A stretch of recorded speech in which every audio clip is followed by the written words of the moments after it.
Katunying, dating sumusuporta sa mga Duterte, may pasabog sa di umano'y destabilization kay PBBM. Ano itong pasabog niya? Halika, atin itong pag-usapan mga kaibigan.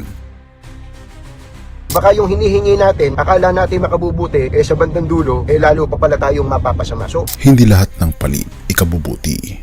Alam mo yung pakiramdam na may pasabog pero hindi agad binibitawan.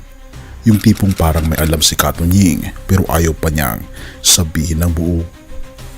Ito yun, kasi habang tahimik ang ilan, meron daw kumikilos, may mga bulong-bulungan, may mga nagtutulak, may mga nag-uudyok, tila destabilization.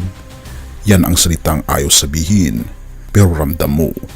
Pero teka, bago mo isipin kung sino, bakit at paano, may sinabi si Katunying na bubuhay sa lumang aral ng kasaysayan.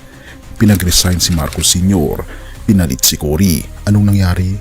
Pinag-resign si Erap, pinalit si Gloria, anong nangyari? Pakinggan pa natin si Katunying.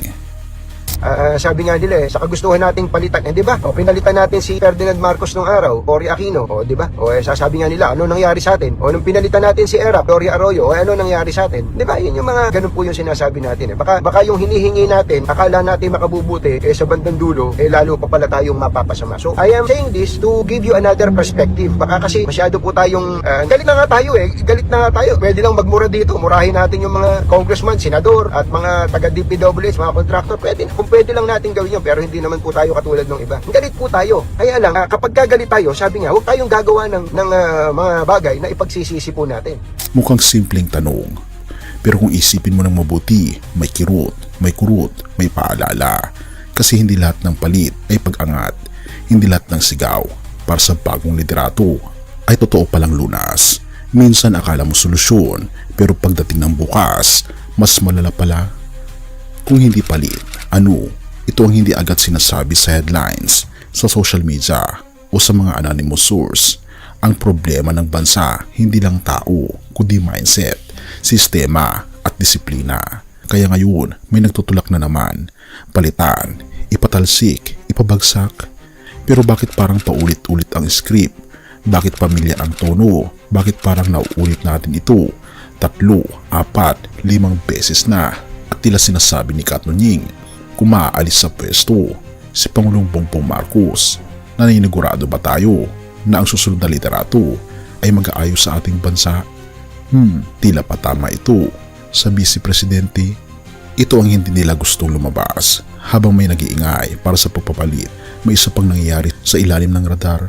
May direksyong tinatahak ang administrasyon ni Pangulong Bongbong Marcos laban sa korupsyon. Mas maayos na pamamahala, mas malinaw na plano, mas organisadong pagpapatupad, mas nakatutok sa pangkaraniwang Pilipino. Hindi perpekto, hindi instant, hindi madali, pero gumagalaw. At sa isang bansang matagal nang naligaw, minsan ang kailangan ay hindi bagong driver, kundi bagong direksyon. At ito ang tunay na pasabog. Ito yung bahagi na akala mo tapos na, pero dito pa lang talaga nagsisimula ang tanong, kung hindi palit, ano dapat? Simple lang, sabi ni Katunying, at masakit ding marinig. Ang tunay na pagbabago hindi nagsisimula sa pagpapatalsik, kundi sa pagtutulungan. Kasi kung tutuusin, madali ang magpalit, madali ang sumigaw, madali ang manggulo. Pero ang mahirap at mas makabayan ay magbago ng pananaw, ugali at galaw. Hindi lahat ng palit ikabubuti, hindi lahat ng ingay para sa bayan, hindi lahat ng tumutulak tapat. Kaya bago ka muling pasukin ang galit, takot o ng issue, tanungin mo muna ito. Sino ba talaga ang nagtataguyod ng bansa at sino ang nagtatago sa tabi para magpasiklab ng kaguluhan?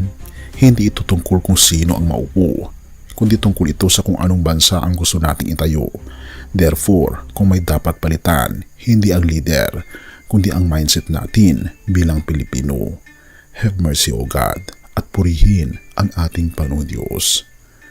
Kung tutuusin lahat ng kaguluhan sa lipunan, plot ng destabilization, pagbabangayan, pagpapalit ng leader, may isang ugat, ang puso ng tao.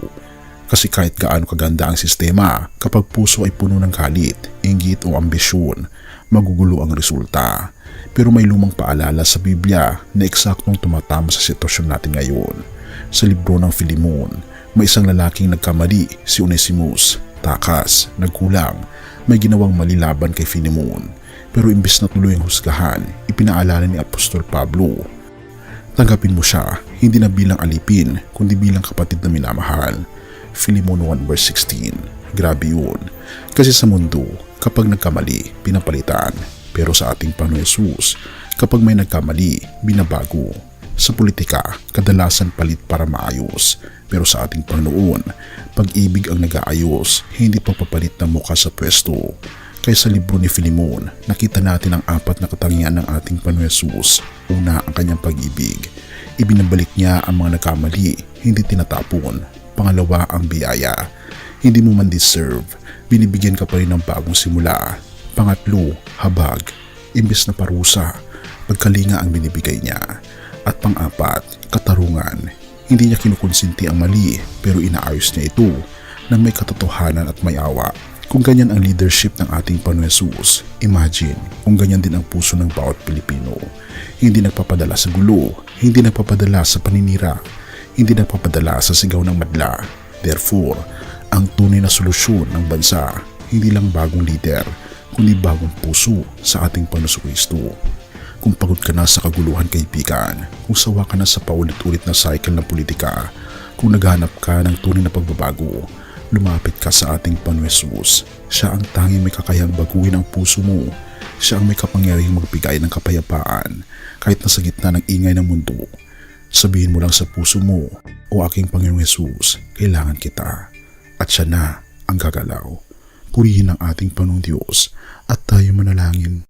Ama naming Diyos na mga pangyarihan na nasa langit, maraming salamat po sa pag-ibig, biyaya, habag at katarungan na nakikita namin sa aming Panginoon Kristo.